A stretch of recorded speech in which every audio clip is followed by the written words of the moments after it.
So now since we have this transfer function, can we derive more from this? Okay. Okay.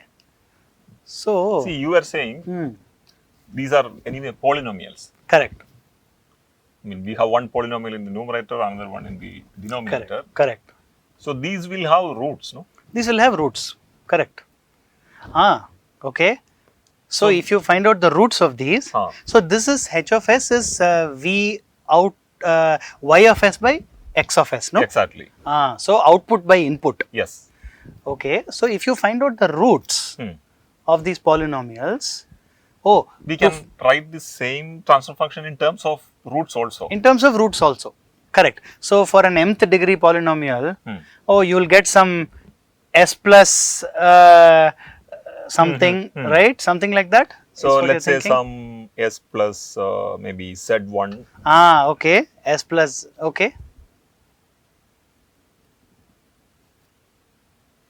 And so on. S plus z2 no? And so on. Yeah. All this will get multiplied. Correct. Till s plus zm. Zm. Because an mth degree polynomial will have m roots. Yes. We know that from mathematics. Yes. Correct. Similarly, denominator, we will have s plus maybe p1. Okay. To pn. Okay. Any reason why you are using z and p?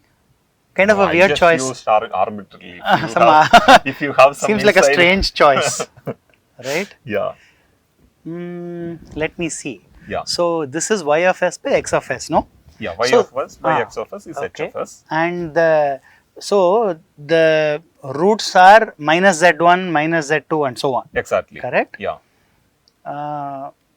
If I choose s equals, let's say, minus z1 or minus z2 or something like that, y of s will always go to 0. It will become 0.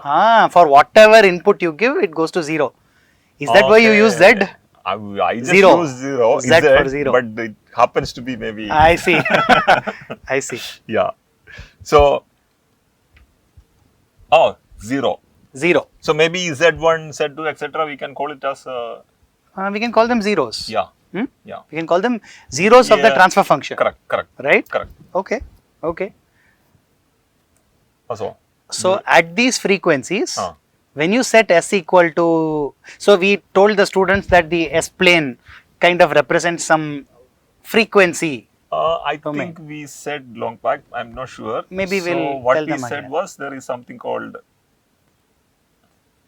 a complex plane. Correct, complex plane. So a real and imaginary plane. Correct. Where if you have you are mapping from the time domain to this complex plane. Correct. That's what we said. Exactly. Okay. So maybe what you are indicating is this zeros and poles I may be able to represent here. Correct.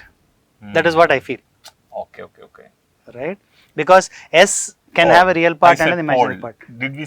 We didn't tell them pole. Correct. Okay. So the P stands for pole. Okay. What is that pole? Let me see. P1, P2, those poles are the roots of the denominator polynomial. Correct. So if you set S to that frequency, then the value of y of s will become infinity for any input. Because in the denominator. That's why it's a pole. It's a pole, correct. It rises very high. Okay. Correct. I see. Okay. It's a bit difficult to draw that here, but in textbooks, I think there are some nice figures. There are some nice 3D figures. I think in a 3D figure you can imagine. Correct. Like a tent. Yes. Right? So this zeros are roots in the numerator. Of the numerator. Correct. Okay.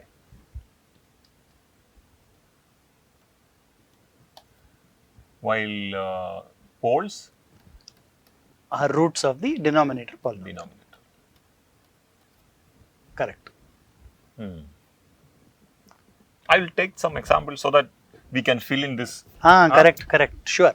So let's say we have h of s equal to some s plus 1 divided by S minus 1 by 2 Okay. and S plus 3 by 4. Okay. So Some 1 transfer 0, function. 1 0 and 2 poles. I can clearly see that. Right? So this will give 1 0 and 2 poles. Correct. So the 0, you were saying when S equal to Minus 1. When S equal to minus 1, numerator goes to 0.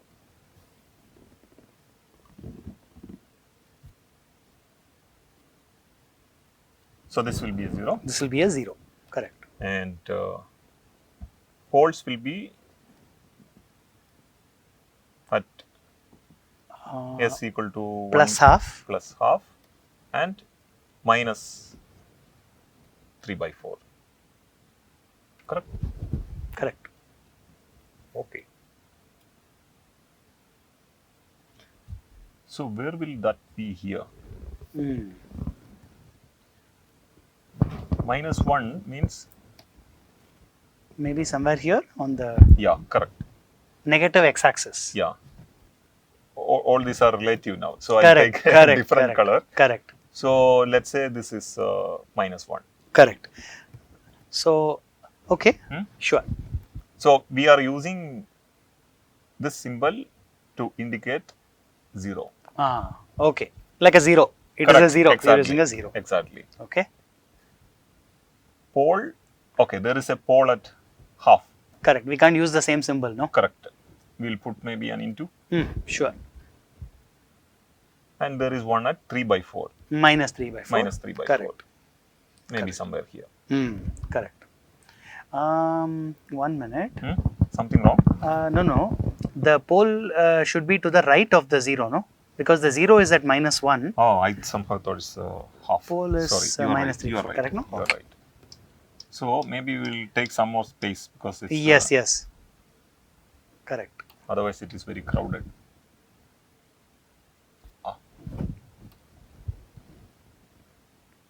So this is 0. So let's say this is, sorry, a 0 at minus 1. Correct. Then The first pole was at plus half. maybe here. Yes. Then 3 by 4. That may be somewhere here. Somewhere there. Correct. Correct. Minus 3 by 4. Minus 3 by 4. Correct. So a pole 0 plot. Yes. Will be like this. Will be like Correct. this. So you are basically plotting the poles and zeros of the transfer function. Perfect. Now this equation, sometimes there may be a constant also that we did not specifically mention. Correct. That's right. Yeah, when Correct. we take ratio. That's right. In fact, here probably s power m, no? So that constant will most likely be bm directly, no? Yeah. Because the coefficient of s power m in the numerator is 1. Coefficient of s power m in the denominator is 1 also. Yeah. And most likely that must be bm, I think. Correct? So, okay. But anyways, we'll have some there constant will be a outside. Constant, it could be 1 also. It could be 1 also. Yes. And in fact, for the poles and zeros, the k does not matter. Exactly. Right? Exactly. Because you are trying to find out the roots with respect to s. Yes. So k is a constant. Yes. Perfect. Yes. So now we got some more insights. Yes. I mean, if it's a transfer function, we could represent using the poles and zeros. Yes. And poles takes the value of this h of s to very high value, Correct. while 0 make it really 0. Correct. Correct. So I have a small question. Oh. So in this example, no, Oh. the pole and the zero are all lying on the x-axis. But you told me that it is a complex plane, imaginary. That's true. Is it possible for you to have somewhere else on the plane also? I think this example was a nice example for me to plot. Yes. So, basically, I think if we see this one also, when we took root, Yes. became very easy as plus 1 s Correct. plus 2. Correct. But always it's not like that. It depends on. That's true. Yeah. Actually, go back to the previous page. No, just this, even the previous. No, Yeah. no, the previous, even earlier page. This one S square LC Exactly, plus. exactly. So I can imagine a case where, for example, if I choose R to be 0, Yeah.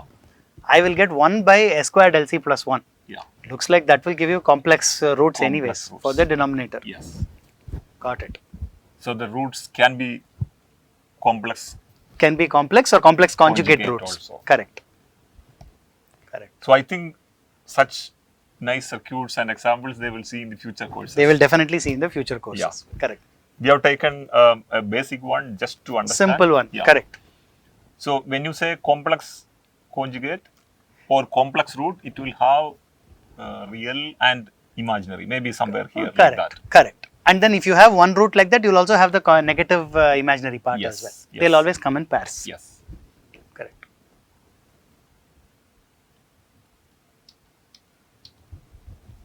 So we will see such things maybe in the future. Definitely. Yes.